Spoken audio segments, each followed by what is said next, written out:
Chairman PTI barrister Gauhar ने आईनी तरमीम का मुसव्वदा ऑपोजिशन के साथ शेयर करने का मुतालबा कर दिया।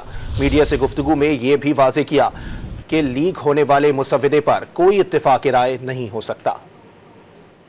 हमारे साथ कोई मुसव्वदा शेयर नहीं किया था, हमारे सिर्फ इंफॉर्मेशन हमें दे दी गई थी और इस इंफॉर्मेशन के मुताबिक ही हम कंसिडर कर रहे थे। हमारा मुतालबा था कि सबसे पहले तो आप मुसव्वदा दे दें, उसको हम देखेंगे, उसके बाद डिस्कस करेंगे।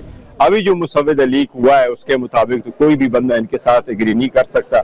ये तो जजेस को भी ट्रांसफर करेंगे, जजेस को उनकी मर्जी के बगैर कोर्टों में ट्रांसफर करेंगे। इसका मतलब है कि जजेस को जब चाहे आप ट्रांसफर करो। इस्लामाबाद हाई कोर्ट का अगर कोयटा भेजो वो नहीं जाता तो आप उसको रिजाइन ले लेंगे। इसी तरीके से अदलिया भी बहुत बड़ी कदरान आ जाएगी। जिस तरीके से नया कोर्ट बन रहा है, सारे इख्तियारात आप सुप्रीम कोर्ट से 184 की ले रहे, 186 की ले रहे, 187 के ले रहे, तो फिर ये पैरेलल कोर्ट्स कहाँ चलेंगे? ये मैं नहीं समझता कि आईनी तरामीम है, ये उनको वैसे गलतफहमी सी हो रही है।